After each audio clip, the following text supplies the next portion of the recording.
You liked that surprise episode coming out right on time for Monday morning for you guys, didn't you? Well, coming at you with another episode of the Plan C podcast. Today, it's just going to be a shorter episode. Kind of want to not necessarily get back to our roots, but wanted to make a little bit of a change. I don't know, just keeping things fresh and kind of, we've been sticking to philosophy a lot. And, well, I don't know. I just wanted to make a little bit of a change. So coming at you with a different kind of podcast today. Just going to do kind of like just 15 minutes of the NBA. I have 5 points to talk about here. And, if this works, it works. Awesome. If not, whatever. We're going to keep producing content for you guys because that's what we care about. Today, it is Monday. It is right around 1 o'clock. I am here recording. It is my mom's birthday today, so if you do listen to this, Mom, I know you don't pay attention to the NBA all that much, but if you do listen to this because you are an awesome and supporting mother, I really, really, really love and support you. Well, I don't support you that much. You support me. I try and, support you.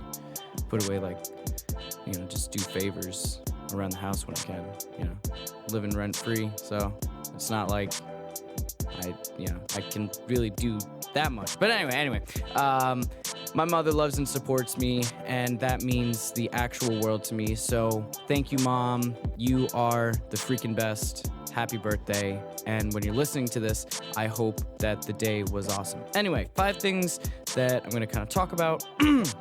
So I think I'm going to start off with Zion Williamson. Well, I don't know if I mentioned this, but I'm going to talk basketball. I'm pretty sure I did, but, whatever. Just talk about kind of how Zion is very much the product he was advertised as. Yeah. Want to talk about the Clippers and just kind of where they fit going forward, long term, what they look like in the next 2 years, blah, blah, blah. Just because they made some interesting trades this offseason and some very good acquisitions. Who will win MVP? Gonna touch on that. Not gonna spend that much time on it because the answer to me is a little obvious. Moving on, gonna go to the Rockets, talk about the trade they made and how they're sort of playing anti-basketball, just because, for anyone who doesn't know, they traded away just some of their literal tallest players, and now I don't believe they play with anyone on the court that's over 6'6", and for basketball, that's fucking insane. Then just gonna close it out on my Brooklyn Nets, kind of just talk about the state of things, where things are at, where my opinion is.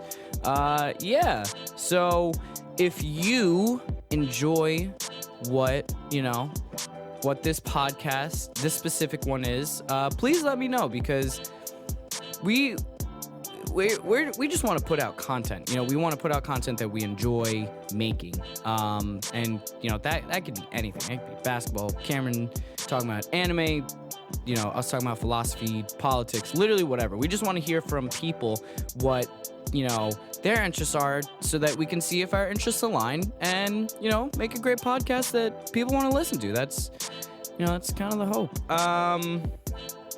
I don't think I have anything else besides the fact of the usual, follow us on Instagram, follow us on Twitter at plan_C_podcast. If you like what we're doing, go rate us go rate us on the Apple Podcast app, follow us on Spotify, leave, reviews. These reviews really help us because it helps us kind of gain traction with people and help just with the algorithm, so it just really helps us get out there. Stickers will be coming real soon. And I believe that's it. I hope everyone is having a great Thursday or Friday or weekend or whatever day of the week it is. And here we go.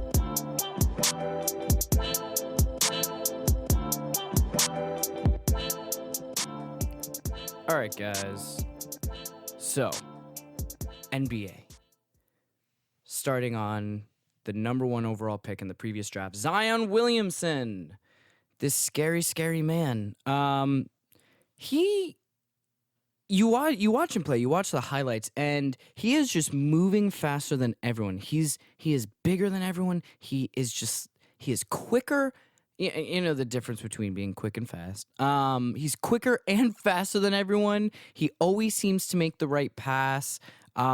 He really seems to just absolutely be dominating most matchups and lineups. Like, as a rookie in the NBA, he is averaging 23 points a game on 58% field goal percentage and shooting 41% from 3.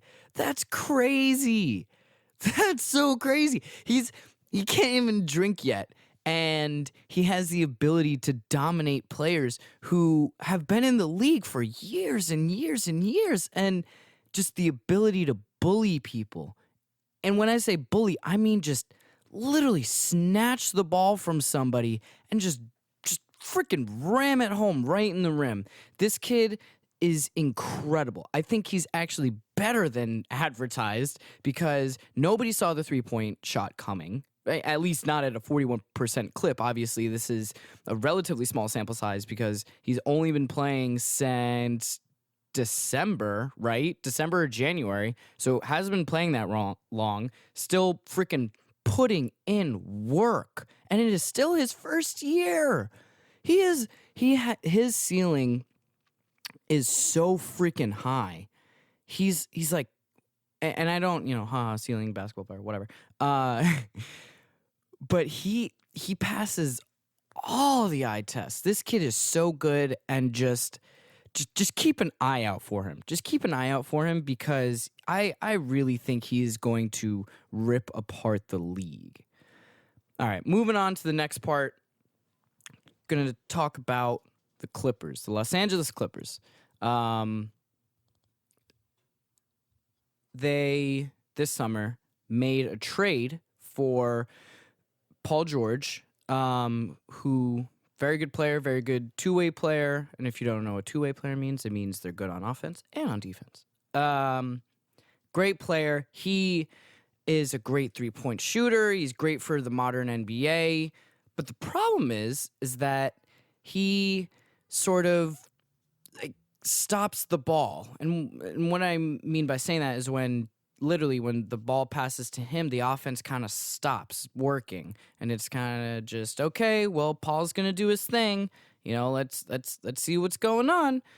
He's also been injured for a lot of the year, and there was a lot of talk about this summer how Paul George needed to go X, Y, and Z, and whoever was going to trade for Paul George was going to get Kawhi Leonard because Kawhi Leonard was a free agent.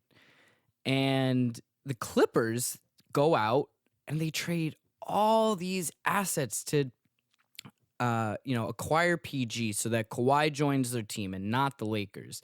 They gutted themselves for 5 years. And you know what the sad thing is? Both Paul George and Kawhi Leonard have an option in their contract where they can opt out for the 2021 season. They both have player options for 2021. So not only is that going to be a big class of free agents, the Clippers can be left shit out of luck. I'm going to read you what the Clippers gave up to acquire Paul George. Are you ready? So they gave up Shai Gilgeous-Alexander, who's a player who's very good, young player who's got a very high ceiling and could make an impact on the NBA as soon as next season. I think the Thunder are a good team. Watch out for them. They also gave up Danilo Gallinari, fabled Italian. I don't know. I guess you'd call him a journeyman, maybe. That feels right. Journeyman. Maybe. Yeah. Great player to have on the roster. He almost got traded this trade deadline, but he has been making an impact on this team. And the Thunder they're a good basketball team this year. They're going to win the most games, I believe. They're going to win the most games this year than they have since like 2015, and that's when Kevin Durant was on the team. You know, that's when you had 2015-16. I don't remember which the year was. Anyway, but that is a good basketball team. You know, and they just have all these young players, and they have all these assets. I didn't even get to the draft picks from the trade. So Danilo Gallinari and the Clippers, I have this all written down. Clippers first-round picks in 2022, 2024, 2026, along with 2 first-round choices from Miami. That's for 2021 and 2023. And OKC obtained the right to swap first-round picks in 2023 and 2025. That is 7 first-round picks. Are you fucking kidding me? 7 first-round picks. The Lakers did not even give up 7 first-round picks to get Anthony Davis. Granted, they gave up like their entire young core, but they're the number 1 seed now. So I'm not talking about them. I'm talking about the Clippers, who definitely have a lot scarier. I think the future could be a lot scarier for the Clippers than it could be for the Lakers, because with the Lakers, if I think the biggest thing or the worst thing that could happen is probably Anthony Davis not re-signing. That's not going to happen. His agent Rich Paul is one of LeBron James's like boys. It's not going to happen. He's not leaving. He's staying. And the Clippers, like after 2 years, you can be fucked. And then they won't have picks for 2022, 2024, 2026. Like all of those picks are gone. 2023, 2025. You no longer have the influx of talent, of young talent coming in for like 5 years. This was such a big risk, and you have to think that this was Steve Ballmer, the owner of the Clippers, kind of being like, well, you know what? Like, damn, we should really go for this. We should really, really, really go for this. And I don't think it's going to work out. If they don't get to a finals in the next 2 years and both of those players opt out, what the fuck happens then? That is truly a situation that I do not envy for any team. And I've been there. I am a Brooklyn Nets fan. We traded our future for Kevin Garnett and Paul Pierce just for them to, not be as good as we thought they were. And you know what? That's fine. That's their age. I don't hold the trade against them or their lack of ability against them, because these things happen. It's okay. But for this is such a big risk, and I do not believe it will pay off. So moving on to MVP, the most valuable player. Who will win it this year? I think that is an easy choice, easy money. It's obviously going to be Giannis, and I don't believe it's close. His numbers have gone up this year. He can literally just bully anyone in the league, whether it's on offense or defense. The dude is so big and just like such a lanky mother effort that he's just a black hole on defense. Anything that just goes in just doesn't go out, He's an incredible shot blocker. His ability to switch is insane. And he also just elevates his teammates. And I think that's an underrated part of his game, because, they talk about how Giannis, how you have to beat him is sort of build a wall of defenders and just let other players beat him, or let other players beat you by getting the ball out of Giannis's hand. And I think it's pretty damn crazy that that he is still, teams build this wall, right? And the Bucks are still winning games. There's and players like George Hill and Kyle Korver who people are like, oh, they're old, they're washed up. They're making a difference on this team. I don't know. I think Giannis is the best player on the best team, on a team that has the opportunity to win 70 games. And I don't know who else you put in there. You know, you could talk about James Harden, you can talk about LeBron James, but to have he is the most valued player in the league because nobody, I mean, maybe Steph Curry has the same. Steph Curry has a lot of gravity, and I just mean that he is such a good shooter that you can't come off him. And they just, I think it's the same thing where just defensively there's so much attention on him, and I don't think any other team has to game plan around a player as much as other teams have to do against Giannis. Yeah, so definitely, I think he is a pure lock, a pure lock on MVP. Yeah, so moving on to the Rockets. So the Rockets recently made a trade where they got a good player in Robert Covington. He's a good player defensively, can hit a three-point shot, but they also traded away a lot of their size, and so they start the game with all players who are less than 6'6", you know? And to me, that is insane because, you know, basketball for its entire existence to this point has always been a game about size, right? You know, you're closer to the basket, it's easier to make a basket, right? And the Rockets just, they're winning with not playing a center. It's incredible. Is this sustainable?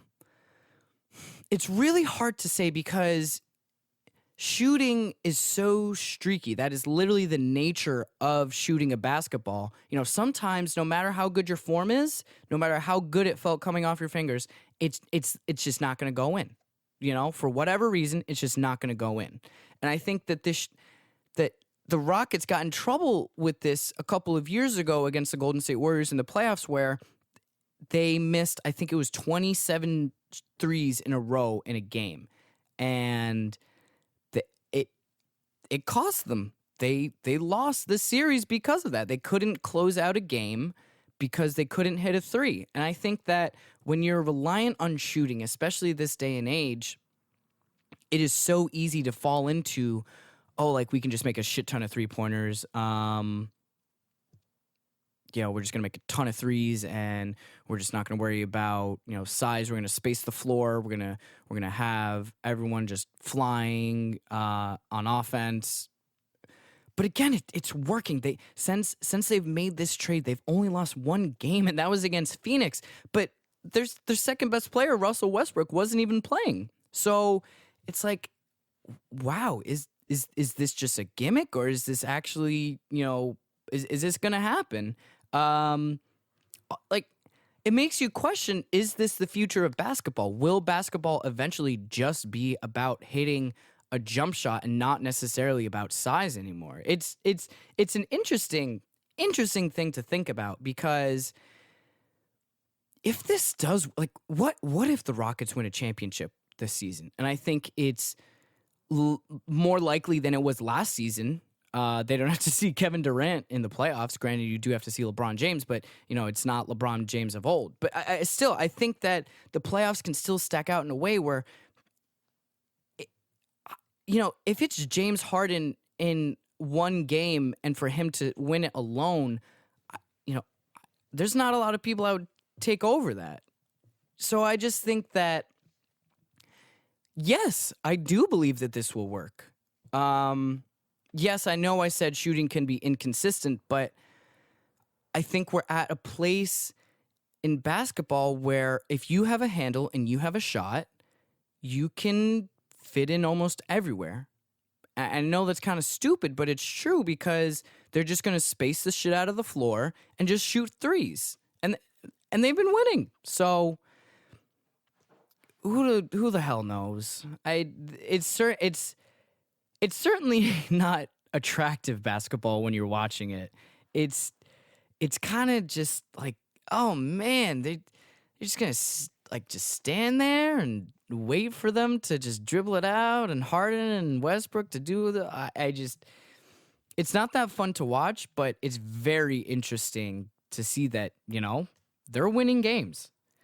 Last point here, keeping it short for you guys. I'm just going to touch on my beloved Brooklyn Nets. By the time people are listening to this, they will have already played because it's Monday and the pod will come out on Thursday.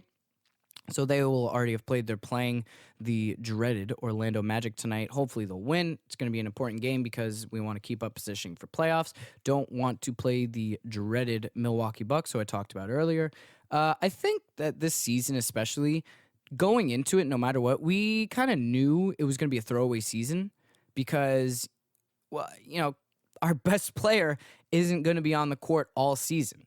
And so there's certainly tempered expectation with the season, but I think now with Kyrie going down, it really gives a lot of the other players who, people might have seen as the outsiders looking in, the Joe Harrises, the Karis LeVerts. I think it gives them an opportunity to really show their worth and show, hey, I can play winning basketball on a winning team. I can be a part of it and make an impact. And, anyone who says, oh, you guys gave so much money to two guys in their 30s who are so injured, you know what? Fuck you, because probably 24 other teams would swap rosters with us in a freaking heartbeat. And it's Kevin Durant. It's Kevin Durant and Kyrie Irving. Just like, calm down. If you're out on the Nets this season, then I think that is definitely ignorant because this team's ceiling was never going to be that high without Durant. Kevin Durant's like a top 5 player in the league right now. You're not going to win a championship without KD on the court. And so having the guys that are really making an impact at this point, Spencer Dinwiddie, Jared Allen, having them be the guys for the rest of this season, and having Durant and Kyrie waiting in the wings I think it's going to be such an important building block for this team, because then you have players who are versed in how to get ready for the playoffs, how to get ready for big games against division rivals or shit like that. And those players aren't Kyrie Irving and Kevin Durant because they've already been there. So there's so much value in the experience that is going to be gained over the next 3 to 2 months. And I think that, overall the Nets will come out better from this. I think that, Kyrie potentially getting his rest, whatever's wrong with his shoulder. I hope, I hope he is okay. He's getting his rest no matter what. At the end of the day, these guys who like KD especially, who have been freaking like drilled into basketball for the past 5 years and gone deep into the playoffs. And you see when players don't get rest, they start to break down. So I guess what I'm saying is I'm happy that they're getting rest now and potentially saving themselves from getting injured in the future. I know it's, they're recovering from injuries, but, this is still rest. LeBron James last year took a big part of the season off and didn't make it to the playoffs. And this year has looked like, he just looks much better. Last year it wasn't passing the eye test that much, but now he looks freaking awesome. I don't know if it's playing with Anthony Davis. That's pretty nice. It could be that. I don't know. But, if you are down on the Nets, whether you're a Nets fan, whether you're a Knicks fan, I know there's not a ton of Nets fans, but we're out there. We out you. Don't kill the Nets yet. They are still very much like ready to go next season. They'll have Kevin Durant. They'll have Kyrie Irving. They're going to have a roster of players who know how to play and have played in big games and big minutes. But that's just one man's opinion. That's all I got for the Nets today. But yeah, so I think I'm gonna call this the sort of state of basketball or the 5 points of basketball with Colin or something like that. We're gonna do something similar with Cameron in anime, I think, or Cameron in art, whatever. So that's the pod today. Thank you guys for listening. I hope you like our new format, or not format, but just what we're working with, And if you like this episode or completely disagree with my basketball opinions, please hit me up. I'm always down to argue basketball because it is truly one of my passions in life. I appreciate everyone who listened. Again, happy birthday to my mom. I love you. It was a good pod today. I feel pretty good about it. I'm pretty happy about it. I think, putting out some good stuff there for you guys. I do hope that you enjoy it. And again, if you don't, tell me why. Tell me why. Tell me my voice is annoying. Because, I listen to my own voice a lot because I have to listen to these podcasts after they're edited. So, make sure there's no junk in there. So I genuinely do hope that you guys enjoy these. Follow us on Instagram. Follow us on Twitter at plan_C_podcast. Check out our Patreon. That is just for picking up production or help picking up or increasing production costs, right? Like getting a different mic. I don't know if anyone to bounce off of. I'm looking at a cat right now. Hello, Crayola. Our producer Crayola putting in fantastic work. I hope everyone has a fantastic day. Thank you so much for listening. This has been Colin with the Plan C podcast, and I am out. Thanks, guys.